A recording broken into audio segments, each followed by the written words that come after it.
కొంతకాలంగా ఉస్మానియా విద్యార్థులు చేస్తున్న పోరాటం ఫలించింది. అడ్మినిస్ట్రేటివ్ బిల్డింగ్ దగ్గర ముళ్ల కంచె తొలగించారు పోలీసులు, ఓయూ సిబ్బంది. దీంతో విద్యార్థులు సంతోషం వ్యక్తం చేశారు.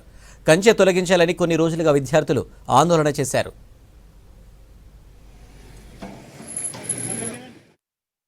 ఉస్మానియా యూనివర్సిటీలో ప్రజాస్వామ్య వాతావరణాన్ని నెలకొల్పి వైస్ ఛాన్సలరు విద్యార్థులందరినీ కలిసి వాళ్ళ సమస్యలను పరిష్కరించాలని చెప్పేసి గత 15 రోజులుగా మేము ఉస్మానియా యూనివర్సిటీలో పోరాటాలు కొనసాగిస్తున్నాం.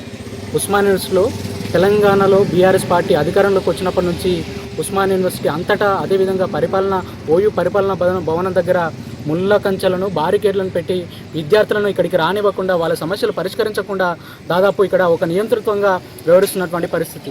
దాన్ని వ్యతిరేకిస్తూ మేము గత 15 రోజులుగా ఇక్కడ ప్రజాస్వామ్య వాతావరణం నెలకొల్పాలి, విద్యార్థుల సమస్యలు పరిష్కరించాలి, అదేవిధంగా సభలు సమావేశాలు పెట్టుకున్నటువంటి ఒక స్వాతంత్రం, ఒక క్యాంపస్ డెమోక్రసీ ఉండాలని చెప్పేసి మేము గత 15 రోజులుగా చేస్తున్నటువంటి పోరాటాన్ని గుర్తించి ఈరోజు ఇక్కడ ఉన్నటువంటి ముళ్ళ కంచెలను బారికేడ్లను తొలగించారు ఓయూ అధికారులు. ఇది విద్యార్థుల విజయం. విద్యార్థులు పోరాడితే పోయేదేం లేదు, మనకు బానిస సంఖ్యలో తప్ప అనేది చెప్పినటువంటి కార్ల్ మార్క్స్ ఏదైతే చెప్పాడో దాని స్ఫూర్తిగా మేము ఉస్మానియా యూనివర్సిటీలో ఈరోజు దీన్ని పోరాడాం, దీన్ని సాధించాం.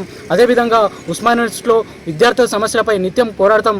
అదేవిధంగా ఆర్ట్స్ కాలేజీలో సభలు సమావేశాలు పెట్టుకున్నటువంటి స్వాతంత్రం కోసం కూడా ఉస్మానియా యూనివర్సిటీ విద్యార్థులుగా ఏఎస్ఎఫ్గా భవిష్యత్తులో పోరాటాలు నిర్వహిస్తామని చెప్పేసి తెలియజేస్తాం.